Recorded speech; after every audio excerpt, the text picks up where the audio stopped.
ஷே யமதர்ம கணக்குப்பா.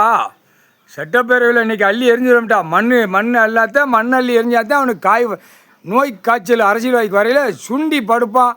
அறுக்கணும், மண்டையை இருக்கணும், மூக்கை இருக்கணும், குடலை இருக்கணும், பின்னாடி குண்டி ரெண்டும் தூக்கி வச்சுட்டு உட்காந்துட்டு நாற்காலி சேரில் உட்காந்தானா அங்கேயும் அறுக்கணும். அதில் என்ன கணக்குப்பா, மூளைக்காய்ச்சல். மூலம் அந்த அரசியல்வாதிக்கு தின்னுட்டு கொளுத்து மப்பேறி போய் நாற்காலி சேரில் உட்காந்து காலை ரெண்டும் பிறந்துக்கிட்டு ஆட்டுனால அந்த காய்ச்சலை விடு. 108 நரம்பு பாக்ஸில் அந்த காய்ச்சலை விட்டுருப்பா.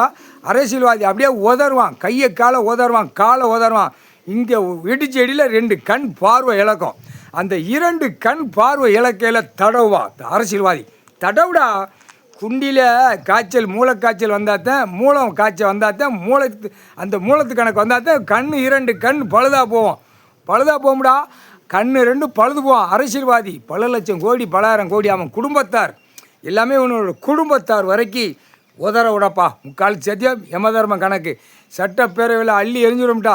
தண்ணி குடிக்கிற தண்ணியை எப்படி அகம்பாத பேச்சு, அநியாய பேச்சு, ஆண்டவன் பகவான் கொடுத்த தண்ணியை எப்படி மக்கள் பேசுது பார்த்தியா? எப்படி கடவுளே நீதிமானவே அவமதிக்கான், நீதி அரசர் அவமதிக்கான், மானிட பிறவி இந்த அரசியல்வாதி கேடுகட்ட கண்டாவிலுமே ஜனநாயக ஓட்டு முத்திரை போடுறது அத்தனையும் அவமதிப்பு.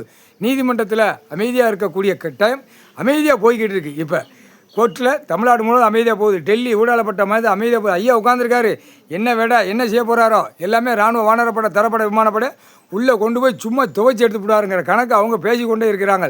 அதுதான் விடை. முக்கால் சத்தியம். சந்தோஷமாப்பா.